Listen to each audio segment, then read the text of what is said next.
Good afternoon, everyone. Hello and welcome to Angelspeakers, interpreted in Spanish by our very own Lily Ortega. Hi, Lily. Welcome.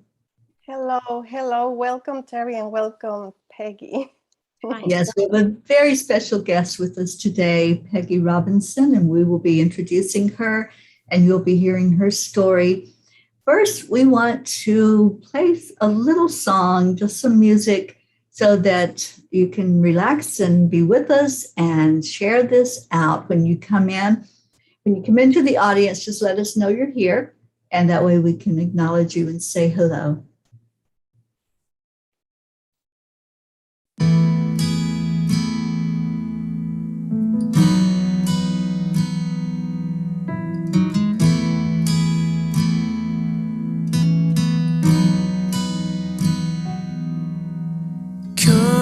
To the water where you will find peace.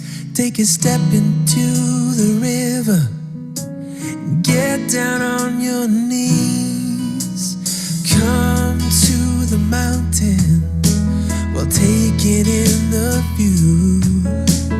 You will find that life is greater than you knew. When you go through the storm, I will hold you, keep you warm. When you stay in the night, I will shelter, I will fight, I will fight.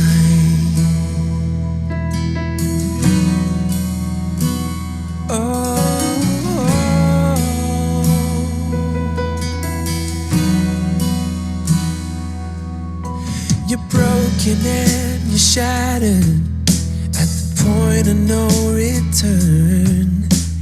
You pick up the pieces and you let the bridges burn.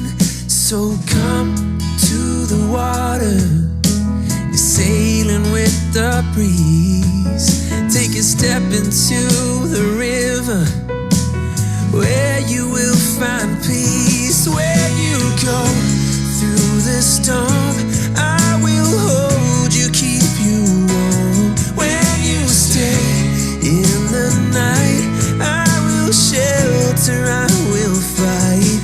Oh yeah, I will fight.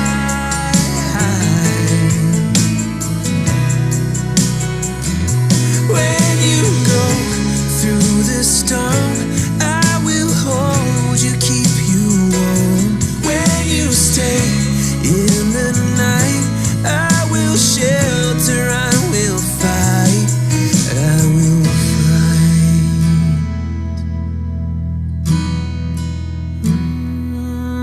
I will fight.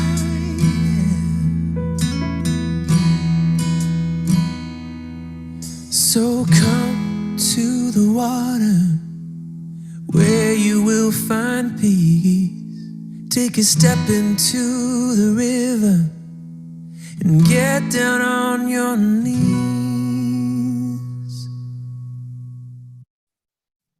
Beautiful message. We are never alone. And I think we're going to hear more of that throughout this show. Welcome, everyone. Thank you for being here with us. And I am going to ask Lily to please introduce us to Pegi. Yes, Teri. So I will say it in English and then in Spanish. So Pegi Robinson has had 2 near-death experiences in her lifetime, one as a child and one as an adult.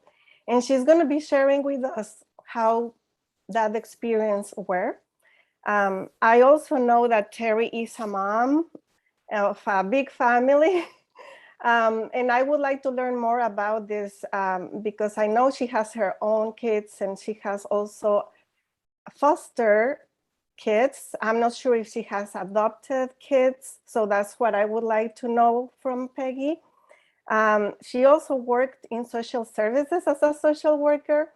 And I believe that her intuition that she got developed so strongly after the near-death experience helped her in her work as a social worker in investigations in social services. So that's going to be really interesting because I am a social worker and I have worked in the field. So it will be good to hear more about that.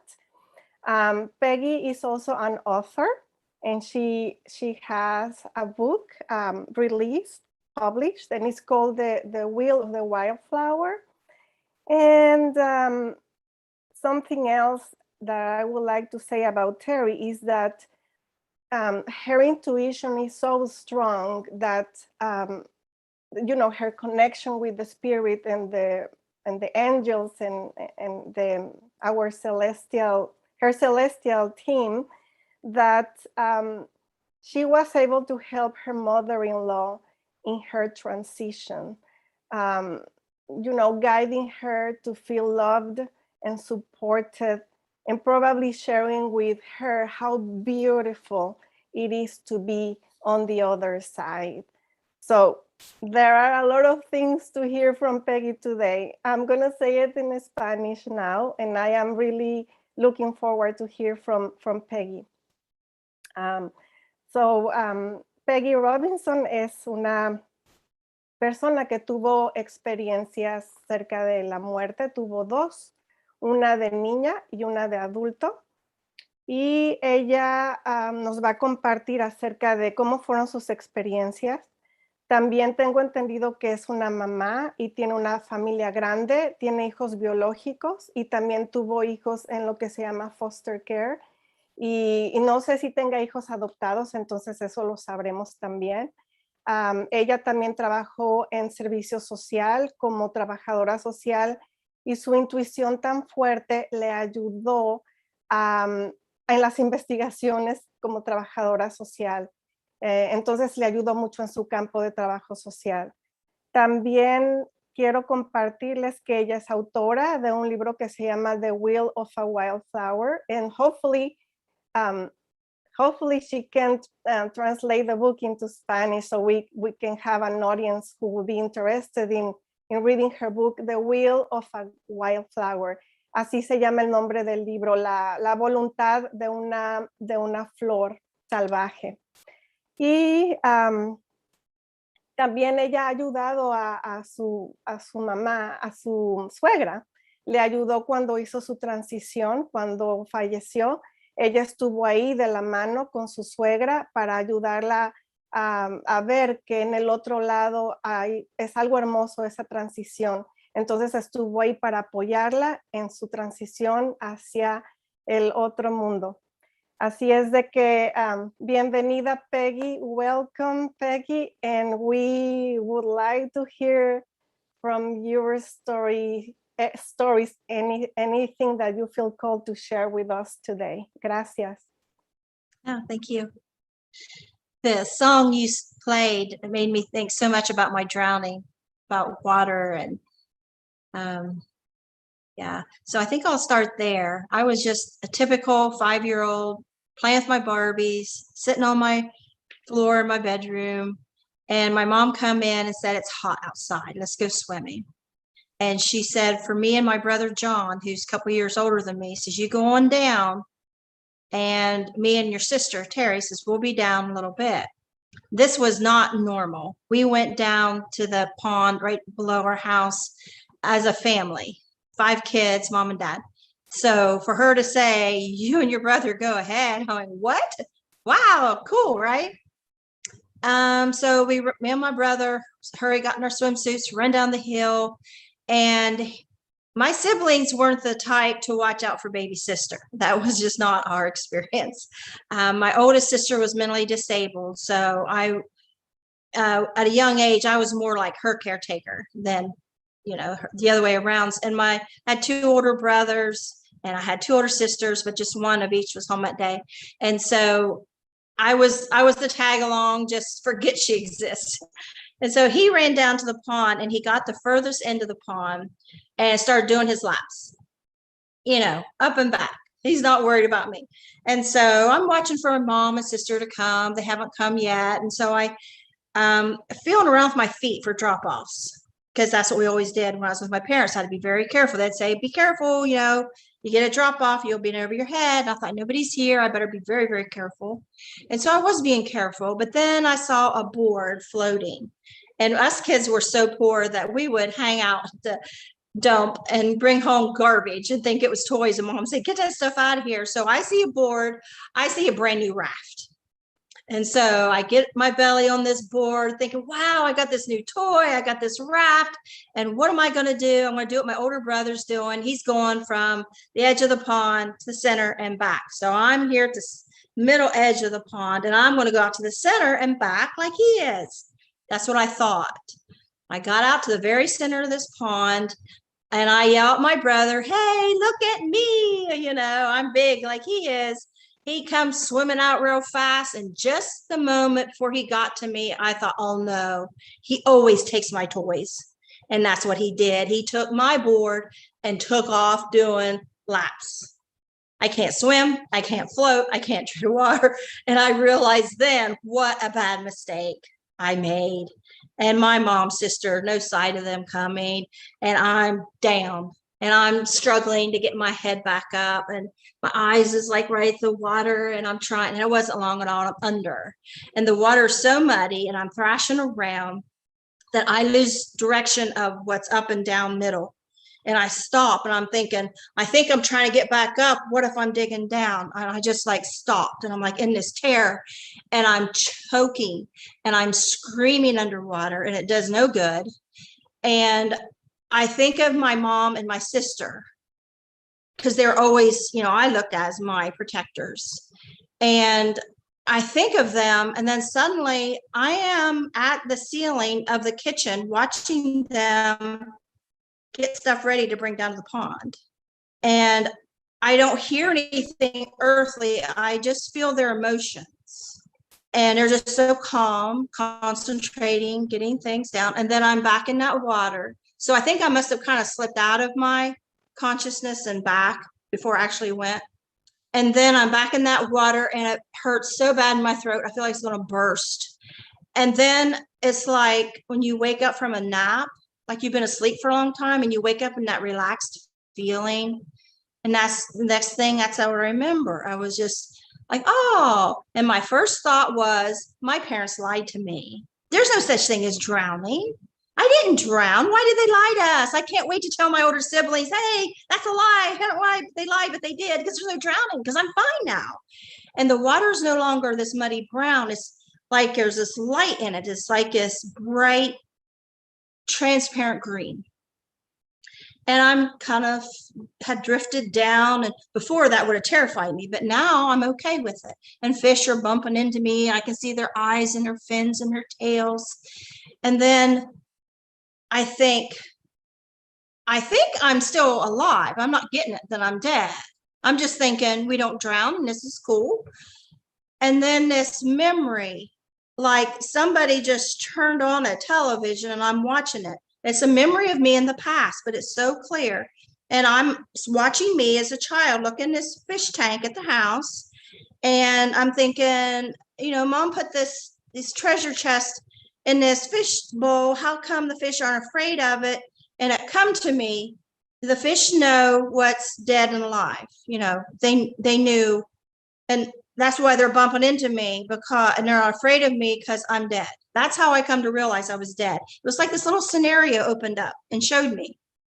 And so everything's different now. The way I think, the way I see things, the way I understand things. And so I think, well, I don't want to be a dead girl at the bottom of this pond. And so I start to rise up to the water, and I realize my vision's different, because say if you looked at a fish bowl and the water, you see the under and you see the below. That's how I was seeing it. I was seeing the water from above and below at the same time. And it's like, okay, you have a decision. I was realizing I'm traveling by thought. I don't want to be at the bottom of this pond, and now I'm up here. Do you want to go higher? It's just like what I'm thinking. I'm like, well, I'm bored with below. I'll go above. I got as tall as the trees, and I'm thinking I'm scared of heights. And I'm thinking, you're dead. That's silly. Well, I'm getting used to this. I'm going to take it slow. So I'm at treetop height, still hovering straight above in the pond. I don't see my body down there or anything. I don't see me. I'm thinking, okay, I'm a ghost. I died. Okay. So what do I do now? And I think, well, I think I'll fly towards Belpre. One town was to our right was Belpre, another to the left was Marietta. And so then I heard a female voice. I didn't see anyone, but a distance, I could feel the distance of her away from me. And she says, no, don't go yet. If they find you soon, you might go back. And I thought, go back? That's not how death works. You know, at 5 years old, I knew that much, that you don't go back. And so I thought, okay, I'll be a good girl, but you know what? I don't think I have to anymore. In fact, I don't think I have to do anything anymore. I don't have to eat my vegetables. I don't have to go in bedtime. I'm starting to see there's advantages to this. So I was good for a while. And then I traveled on towards Belpre and walked into a house. I was at the door and I seen some old people sitting around a table. And I can't tell you if these things actually happened or in my child imagination, I thought that would happen. And it was like that fishbowl vision. Everything's so clear. Memories are so clear. And I said, where can I find kids to play with? And they said, check the graveyards. So I went down back past the pond, started down the highway, go towards Marietta on the other town. And there was two boys walking along the highway. And I'm walking along trying to talk to them. And they're ignoring me. And I thought, gosh, this is just like my older siblings ignoring me. And so then the younger one started like, we're telepathically talking. And I said, where are you going? What are you doing? Oh, well, we've been fishing. We're in a hurry home. Well, it was just like talking through his mind to him. And so I went flying down the highway and I got to a corner yard and kids are running, playing ball. And I'm running, playing ball with these kids. You know, of course, I'm looking back later, I'm thinking those kids had no idea that this ghost girl's running around playing ball. And then I go on down the street towards my grandparents' house. I'm going in and out of houses. And then at some point, I'm back at the pond because I look down again. And now I see my mom and my sister on a bed sheet. They're putting lotion on themselves. And I'm thinking, they don't even know that I died. And I have this knowledge come to me, my family doesn't love me. And I've had people say to me, no, you wouldn't have been shown that. You wouldn't have been told that, you know, you're not shown anything. But it was the truth. I'm 60 years old now, and I can tell you without a doubt, and so can my family, they just never liked me. And so, but at 5 years old, I get this knowledge, oh, my family don't love me. I didn't know that. And then I heard audibly, children are sent here to be loved. That is why God sends them here. And I'm like, wait a minute. I just realized my family don't love me. And then you tell me that, well, that's not fair. That's not right. And I saw my brother on my board and I felt this rage. Like, you know, he caused me to die. And then that swept away. I looked at my sister talking to my mom. I didn't hear them. I just felt their emotions. So close, female, intimate. And I was envious because I would never have that. I would never be old enough to have that kind of relationship with my mom. And that made me sad. And then that washed away. And the next thing I know, I am coughing up water. My brother's carrying my dead body over his shoulder back to the house. And I didn't know what happened between there and, you know, being rescued. And I don't have no memory, no rescue, just waking up coughing over his shoulder. He says, Mom, can I put her down now? And my mom and sister was walking up ahead. My mom turns and went, sigh of relief, shook her head, yeah. And then her and my sister walked up to the house. And my brother set me down on the road, right, the train tracks, and he ran up to the house. And I'm standing there at 5 years old, like a drowned rat. I'm sick as a dog with all this knowledge that a 5-year-old should not have about what it's like to be in the afterlife. And I decide, and I have this knowledge, my family don't love me. And I felt I had a choice, and I felt like it was my life. And I could go up to that hill to that family that I know doesn't love me, and drowning hurts, but I was about to go exploring more. I choose that. And I didn't know the word suicide, but I took a step towards the pond instead of towards home to go back to the pond to do that. And I knew my family would be, it'd be a mystery. What happened to her? She was rescued. Why did she drown again? But I didn't care. I felt I had this right somehow, like I was sent to the wrong family. And as soon as I started to take a couple steps back to the pond, the voice I heard that said, no, don't. If they find you soon, you might go back, now appeared. It was an angel. And she was hovering off the ground in the shape as white light in shape of this young, thin woman in a flowing gown, no details or color or anything. And I said, why not? You know, they don't love me.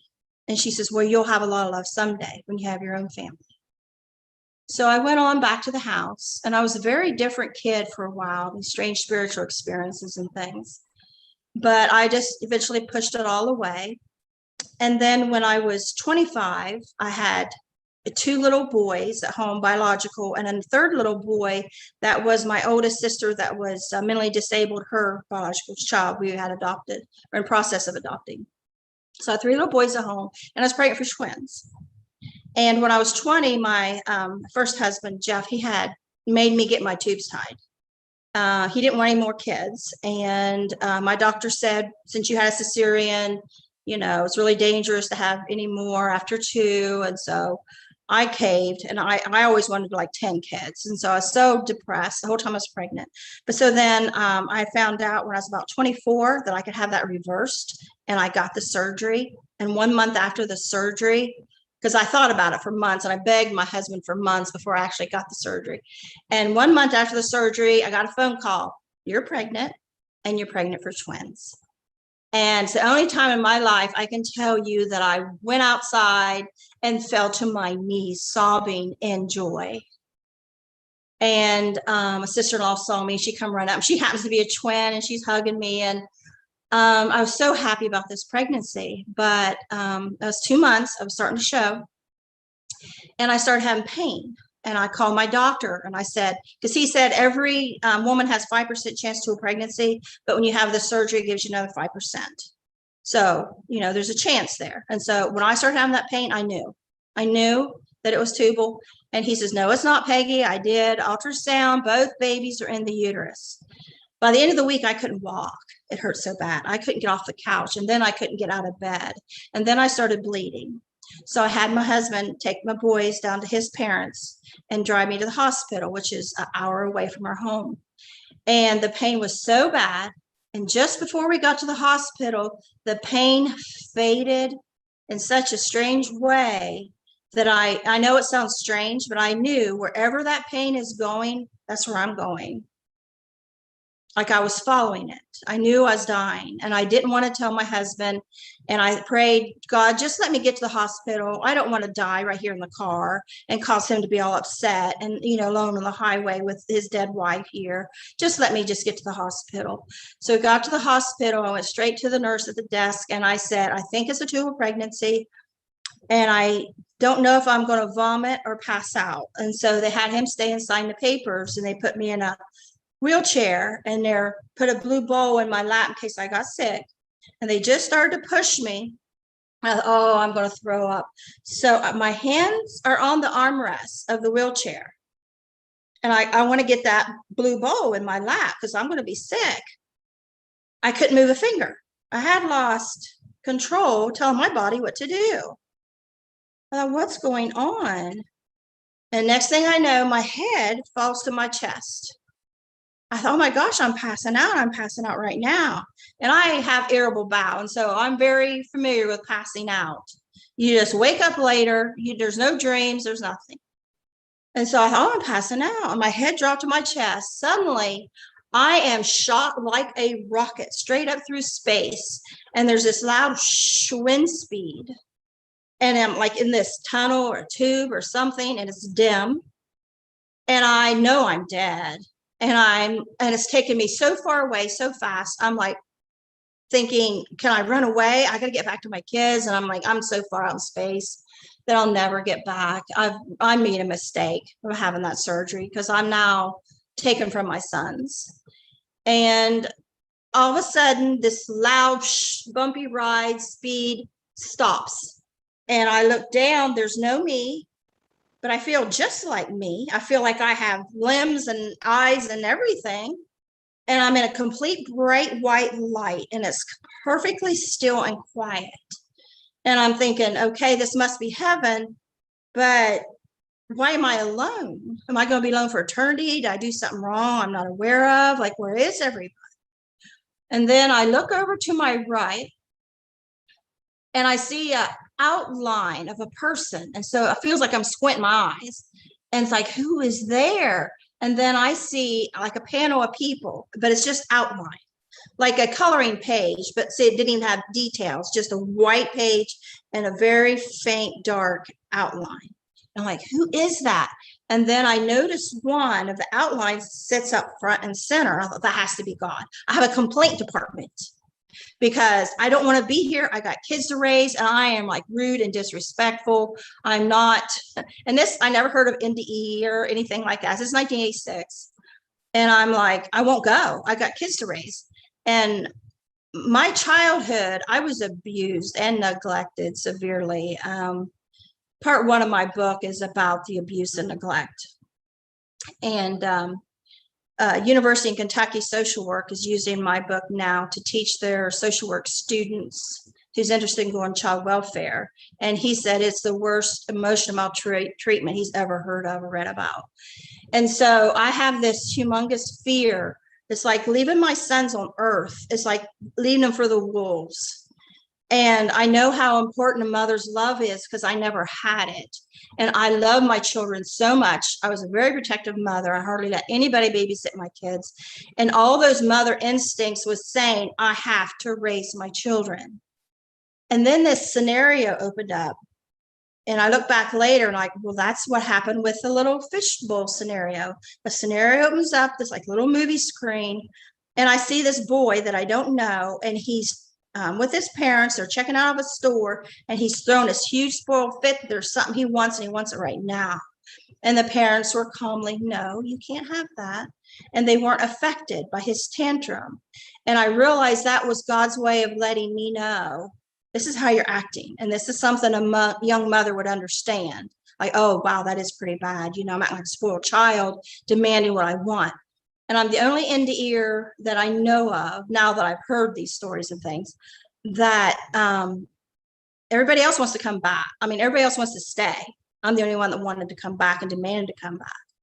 And also the only one that was told it was my time. Everybody else says, you know, well, it's not your time, you know, to go back. It was my time. This was it. The answer was no. And I pled my case.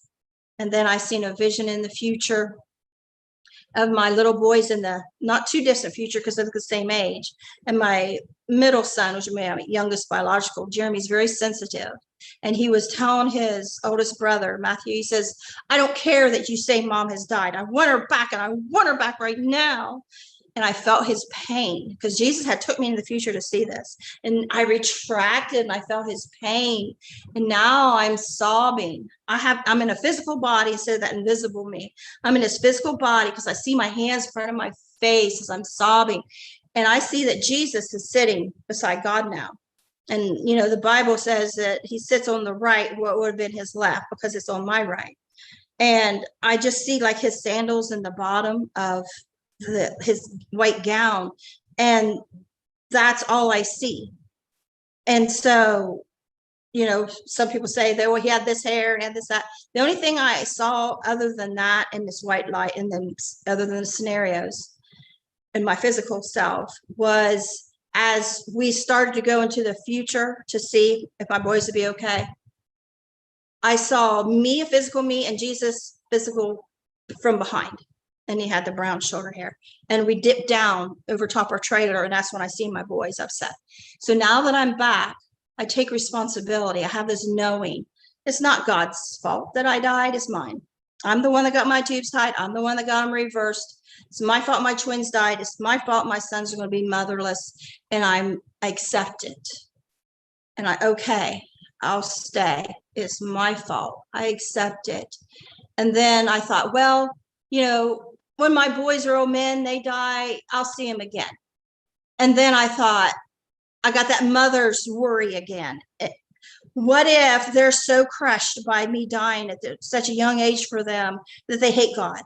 What if they're angry men their whole lives and they hate God? And what if they never come back to? And so I'm back bawling again. You know, as mothers, we find everything to worry about. And I'm bawling again. And then I'm thinking, because if they're not Christian, I'm in my Christian beliefs, They're not going to be here. I'll never see them again. And so I thought, well, who will teach them?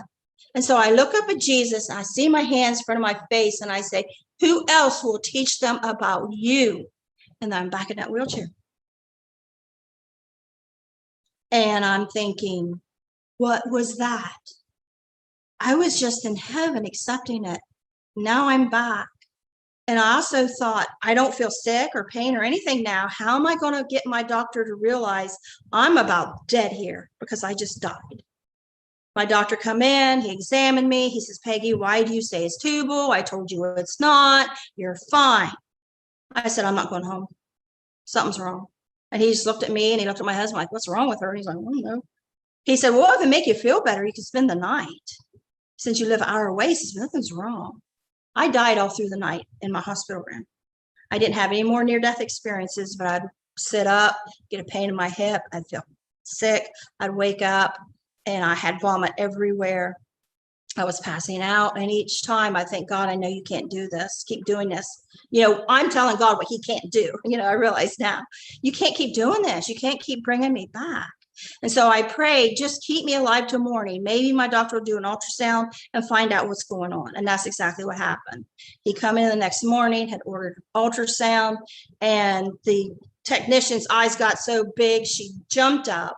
Her chair fell backwards. She grabbed the phone off the post in the room and yelled, Dr. White, stat, and ran out of the room.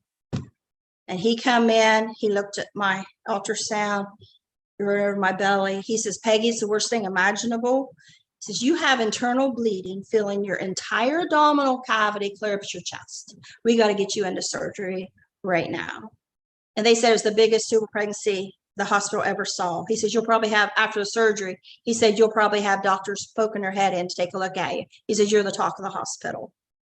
He said, you're famous.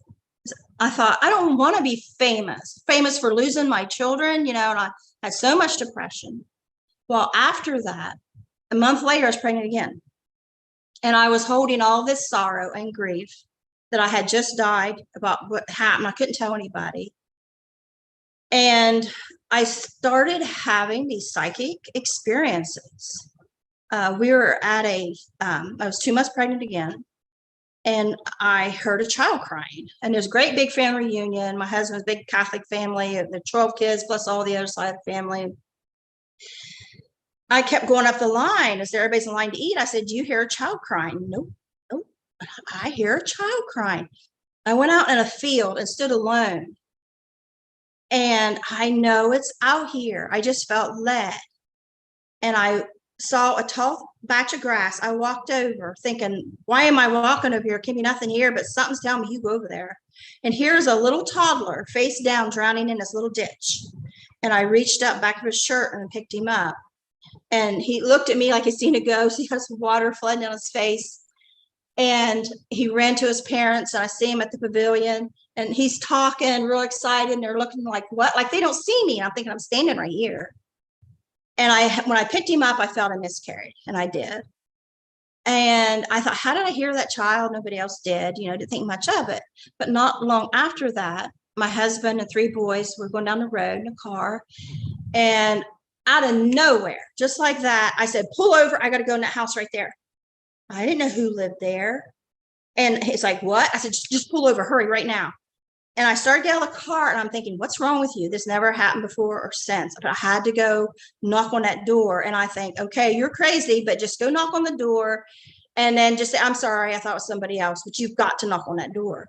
I knock on that door, and here it happened to be my ex-sister-in-law was babysitting her sister's kid who rented this house. I had no idea that they lived there. And so my ex-sister-in-law, Chris, opens the door. And I said, what are you doing? And she says, babysitting my nephew. I said, take me to him right now. And she took me to the bedroom. He's in there choking on Easter basket grass. And I rush him up and pick him up, take him to the bathroom. I'm running water. I don't know why I was doing that. I was just getting my fingers wet and pulling this grass out. And she'll say to this day, you know, this is still 1986. She says, if you hadn't been there, she says, he would have died. I wouldn't have known what to do. And she didn't even know anything was wrong. And so some more things happen like that, you know, car wreck, nobody heard a thing. And I just barely hear this like scuff. And I take run up the road and here's this car had wrecked and two got their heads on the dash in the car and two been ejected. And, you know, and so we called the life flight and all, but things started happening. And I didn't, like I say, I didn't know the word near-death experience or after effects or, you know, I look back at my then I remembered my drowning. I was sitting up in the night sky one night after I had the second miscarriage. And I just had to get away from everybody because it's a big Catholic family and nobody would say, I'm sorry, you lost a baby and now you lost another, either twins. Nobody liked me, just like my first family. Nobody liked me. And I just went up, sat in the night sky and looked up at the stars. And I was praying to God, like, I give up, you know. If they're not going to care about those babies, there's no way they're going to care about me. And this big screen opens up and I see the drowning from front to back. And it like took me over and I sat up. I was like, did I drown when I was little? I went to my mom's the next day and she's, yeah, you did. And I knew who was there. I knew what sister was there and what brother was there. I went to their house after that. Did I drown? I want to know, did I drown when I was little and how did you find me? So sometime later, my mom says, you know, I thought more about that. And when I noticed you weren't there, she asked my brother, where did you see her last? And he knew. And she says, and I didn't know till just recent. My mom didn't know how to swim. I didn't know that all these years. She says, you get down there and you find her. And so he had found my body and I was dead and he was carrying my dead body out. So I've known my whole life I was different.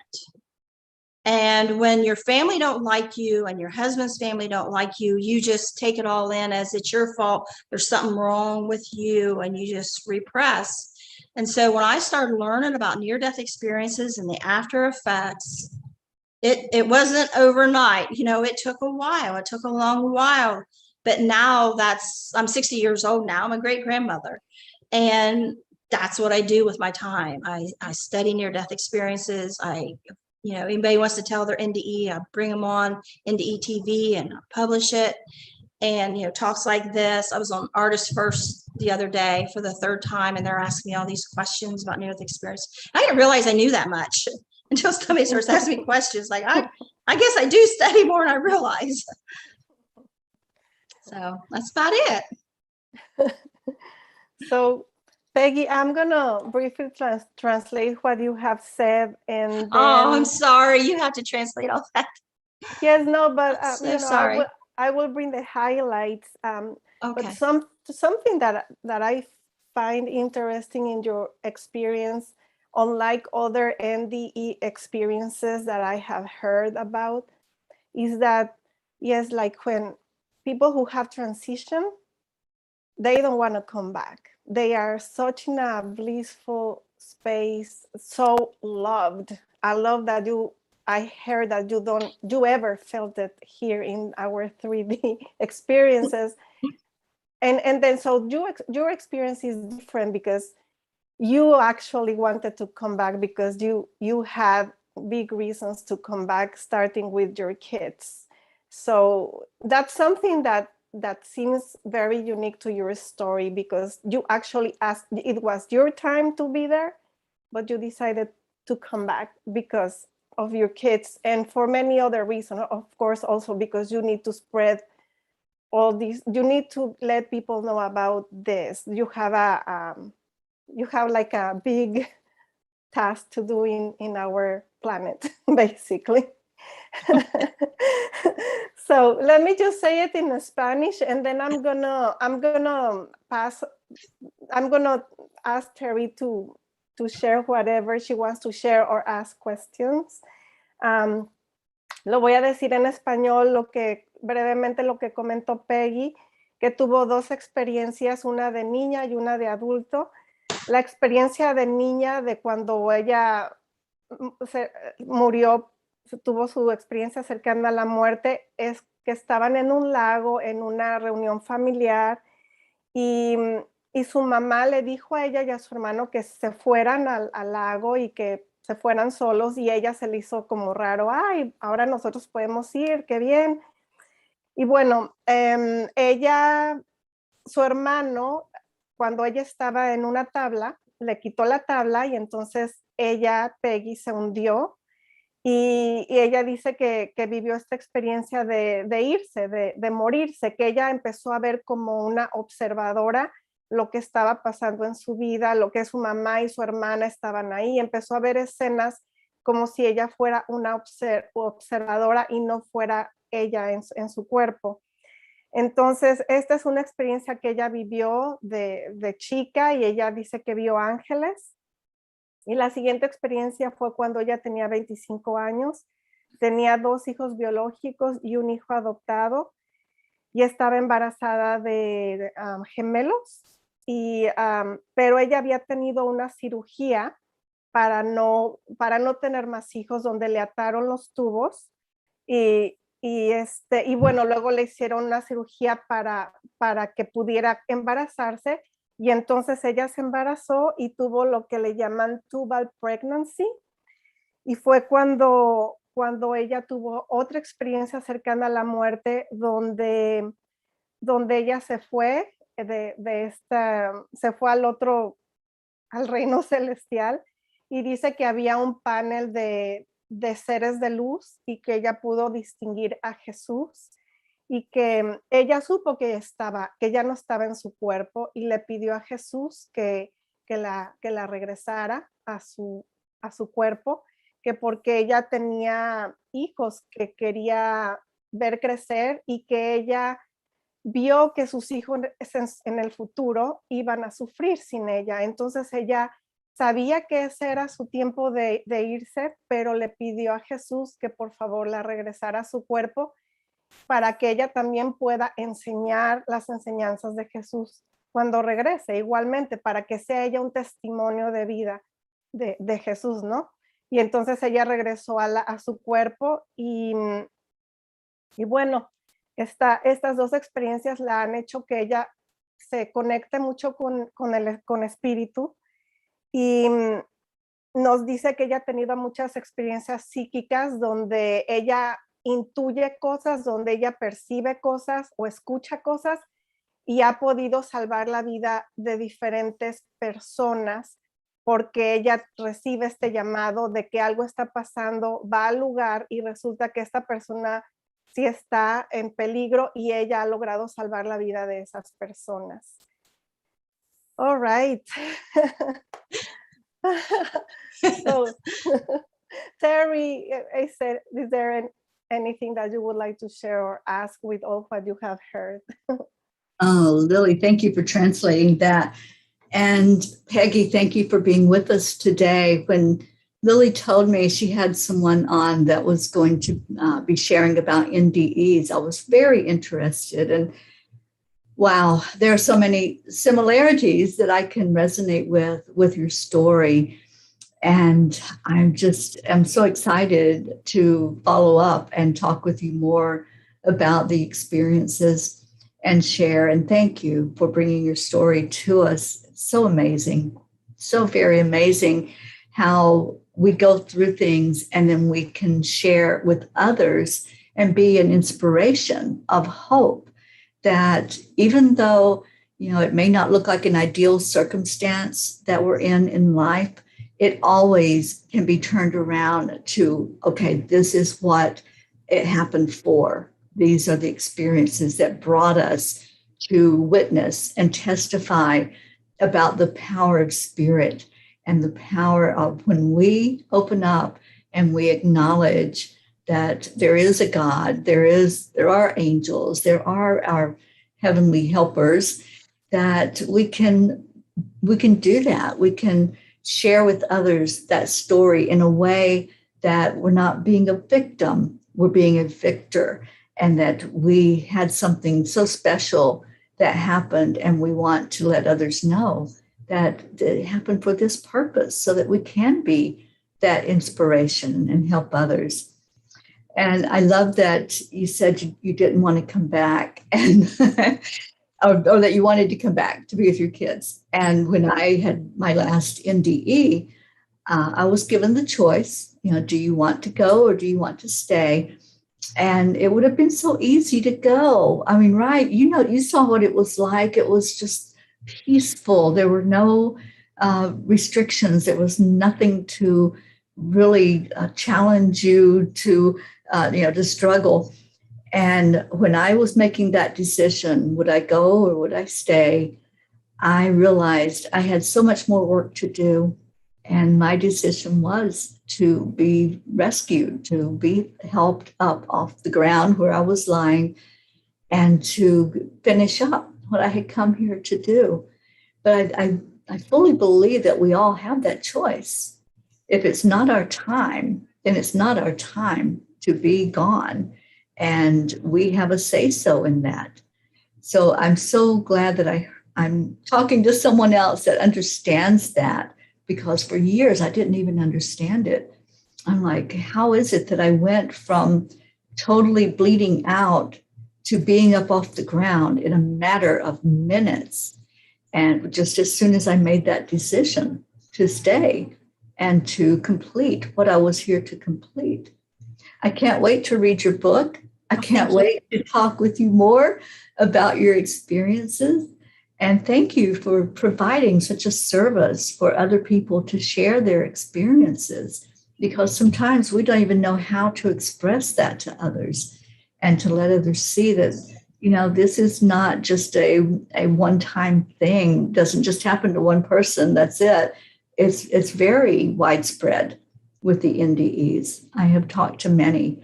And we don't process all at once. Right. And talking to each other, it helps us learn, oh, okay, I get it now. Or telling our stories like, oh, now I see this part I just jumped over. And it's like a gift that just keeps giving as we unwrap it. Yes. And like when I was on Dr. Oz, he said, every time you passed out, you died. When I was in the hospital, I kept sitting up and I was sick. He said, every time you passed out, you died. And I said, I always thought that, but I didn't say it because I had no proof.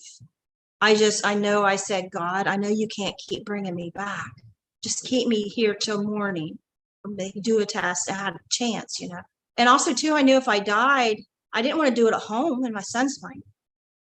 I'm going to do that. Just like I didn't want my husband to die in the car and him be stuck with me, And so you don't realize what things you think about until you're in those situations.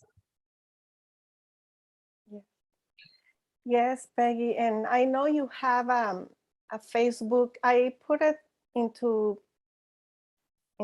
the description of the program today.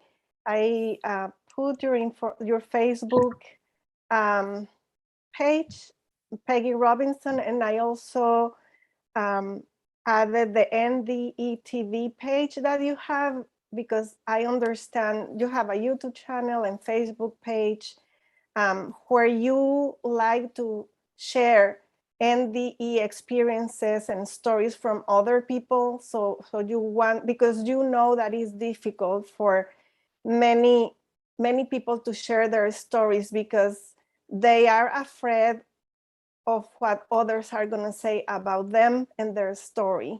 So you do this to encourage them and support them to share their stories. So that's a big task that you are doing to support others into this. And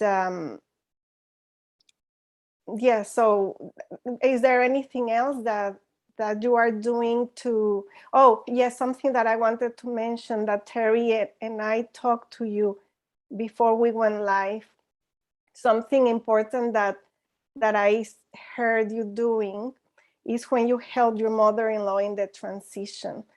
Since you already know, and well, Teri also with her experience, you both know what it feels to be on the other side and how peaceful it is. And the trust that you have that there is another place to go that is so amazing. So I feel that once you have this NDE experience, you really have a gift to be able to hold the hand of another person and totally support them in that transition. You both have that gift that is, we can be hospice workers, we can help others in that. We have gifts, but you two have this additional gift to help others in the transition. And that's so beautiful. It's such a beautiful job to help others in their transition. So that's something that I wanted to share, to say, because I feel that's very important.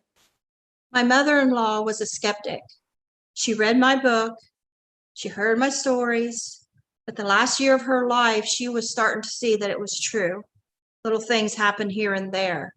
And she was really realizing Peg wasn't kidding. Peg wasn't making this up. And she was at the hospital. We had taken her to the hospital, and the doctor come out and said, I happened to be the only one with her, and that she was just to go home and die, to go home with hospice. She'd had heart surgery, but things weren't going well. And so her daughter stayed with her the first week, and then I was going to take over after that. We didn't know she would be gone by the weekend. She went very quickly. And so I went in to start my shift a few days early, and it's a good thing I did, because as soon as her daughter told me when I walked in the house, Mom said, Grandma, come to see her. And Grandma said, Janice, don't get in a hurry.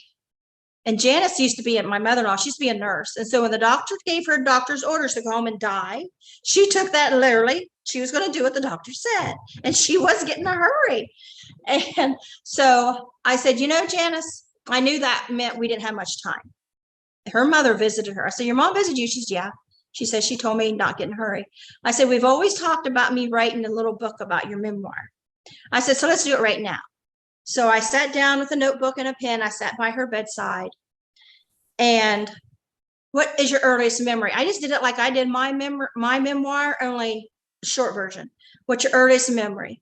And she went into memory of her dad, and she looked up into the ceiling, and she says, oh, I can smell him, and I can feel him, and oh, my daddy, oh, I just love him. So she was there again. And as she went on through her life telling me these stories, I knew I was walking her home. And it was such an experience, because I was taking her fear, I was taking her doubt, and I was walking this lady home with the utmost respect and joy. And I told her, I said, you know, most NDEers say when a friend, family member dies, they say, I had to go in the other room because I was smiling, because they're so joyful. They want to go back so much. She's like, they do? I said, yes, they are jealous when a family member passes on, because they want to go back so bad. And so she was seeing death as different, as this bad thing is happening to me, and I don't want to go. And I'm like, she lost a son at 5 years old from leukemia. And I had a connection with him about a year before this. And I was relaying to her. And I said, Jeff is right here, her son. And he wants his mommy. He feels the family had her long enough, and he wants his mom. And I told, your mom is there, your dad is there, this and this and that person. And I was just all joyful. And the next day she went in, like, I guess you would say, like in a coma. And then it was like probably another day she passed. And my husband and I went and got all the funeral arrangements and everything done, and we went to the church, and we got everything ready. And I was joyful because I knew where she was going. And just before we got back to the house, and the family's all there in her room, in the living room where she's at, just before we got back, this song come on the radio, I'll fly away, oh glory. That come on, and I got so joyful. I knew they were coming to take her away. I knew, like, the angels are coming. And as soon as we walked in the house, and I said, well, we got the funeral, we got this, we got that, the only thing I had to get was her outfit. And she passed. And I know she heard me. I know she knew Peg and Jim got everything, my husband, everything taken care of. It was okay to go. And she, like a couple of days before that, she said, I don't want to go because who's going to take care of Dad, her husband? I said, we took care of you. I said, we'll take care of him just like we did him. And she was at peace. And at the funeral, I read that little memoir she did. I read it at her funeral, and people told me later, it was Janice up there telling it. It wasn't you. Like, we no longer saw you or heard your voice. It was her. And there's so much joy that can be shared. I mean, sudden deaths, I mean, children, I know it's hard, but there are times and situations I think it can be enjoyed. Absolutely. Thank you. Thank you for being there for her. I am a partner with Dr. Ruth Anderson, and we have just recently created an organization called Come Celebrate Me Home. So when you said that, I was like, that's exactly what we are going to be doing for people. We have already done it, but now we've formalized it. And we'll be offering that service to be there for that person that's ready to transition, to hold their hand, to just help them and the family members to go through that moment of the transition. So thank you. And I know we talked beforehand, and I'm going to give you information because we'd love to have you as part of that organization. Yes, I would love to help with that. Beautiful. So Teri, I'm Lily. gonna, sorry, Yes. I want to translate in Spanish briefly the last portion of this. So, Peggy nos comparte, bueno, Teri nos compartió ya nos dijo de su experiencia cercana a la muerte también que ella tuvo y cómo ella se identifica con Peggy porque las dos tuvieron esta experiencia cercana a la muerte. Entonces nos comenta también Peggy que ella estuvo de la mano de su suegra cuando ella hizo su transición y que fue un momento muy hermoso, de mucha alegría, joyful, it was a joyful moment. Fueron momentos de alegría que ella pudo compartir con su suegra y de verla cómo su suegra se empezó a conectar con personas en espíritu. Entonces, Teri le está diciendo a Peggy que qué bueno que está aquí, que tenemos esta conversación porque Dr. Ruth Anderson, quien es la encargada de Enlightened World Network, y Teri están empezando una organización que se llama Come Celebrate Me Home. Ven y celebra conmigo el llegar a casa. Entonces Peggy dice que eso es lo que ella hizo con su suegra. Ella la tomó de la mano y la caminó a casa. Y algo, and something that I just want to add, that it touches my heart as I say it. So when I was a social worker, I did a group work in grief and loss. And we have to be a leader, and then we have to be the participant. So I happened to be the first one to be the leader in my group. It was a whole beautiful experience about being a leader in group work, in grief and loss experience. And I put an example of a child that lost a mother. But after this experience that I had with grief and loss work group, that it was so powerful, and everybody was so impacted with everything that we shared, I thought, you know, when my parents pass away or my loved ones, I wish I can be there with them. And my mom was ill, and she lived like 3 years after I had that experience with group work. And I prayed to be there with her when she transitioned. And I arrived at the hospital in Mexico like 30 minutes before she passed, but I was not able to be with her in the room. And that's something that I keep in my head and my heart. I know it was meant to be that way. Maybe she chose not to be like that. I was there with her. So since that time, you know, I have had in my heart that feeling of being a company of others, of a team of people, or just with the person who transitions. It must be so beautiful. And I have not experienced it, of course, but I just felt it resonated with me. So I just wanted to share that anecdote with my mother, that I couldn't be there.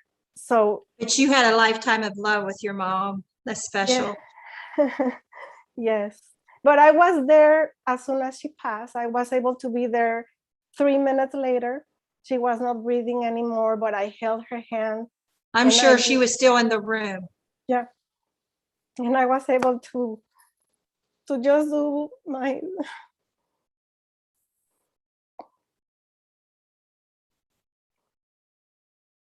When my mother-in-law, my first mother-in-law, my first husband, when she passed, I went in to see her after she had passed, after all the 12 kids and her spouses did. And when I put my hand on her arm, it was just like picking up the telephone. And she was like, she wanted me to help her come back. I'm like, I can't do that. And we're having a telepathic communication. She was like, help me come back. I no, you can't. You had a beautiful death. All your 12 kids was there saying these Catholic prayers, and it's beautiful. You fell and broke a hip, had a major heart attack. There's nothing here for you but pain, And I had to like pull my hand away. So I know they're still there. This was probably 20 minutes after she passed. Yeah. Yeah, we can do so many things before and after. So I'm grateful I was able to be there for my mom. Anyway, that's something that I felt to share from my heart. I'm sure she's right beside you right now. Yes. Teri. Yes, Lily, thank you. Thank you for sharing from your heart. And Peggy, thank you so much for enlightening us today of your experience. Thank you for having me, guys. Oh, it was beautiful. We so appreciate you. Thank you. Lily, if you'd like to just thank everybody for being here in Spanish, we would appreciate that. Sí, Teri, agradezco a todos los que se unieron con nosotros hoy en Angelspeakers interpretado en español con Pegi Robinson y Teri Angel. Y esperemos volver a compartir más acerca de Pegi. Ella va a estar probablemente colaborando con Teri y con Ruth, esperemos, y para aprender más acerca de cómo podemos ayudar a las personas que están en transición y cualquier otro regalo que se le pueda dar a las personas. Así que bueno, nos vemos la próxima semana a la misma hora. So see you all next week again in Angelspeakers interpretado en español. And Peggy, whenever you publish your book in Spanish, let us know. Okay. It will be great to share your book with Spanish-speaking audiences as well. Okay, I'll look into that. I can volunteer to translate it too if you need help. Really? Sure. Sure. That would be amazing. Yeah, that would be great. Awesome. Yeah. I want to thank the virtual audience that was with us today. Stacy, Tamara, Andrea says, God bless all. And Tammy Fisk said, thank you for a very interesting topic. And thank you all for being here, and so much love to each and every one of you. And join us again next week for Angelspeakers. We love you so much. Bye, everybody. Bye-bye. Bye, Tammy Fisk.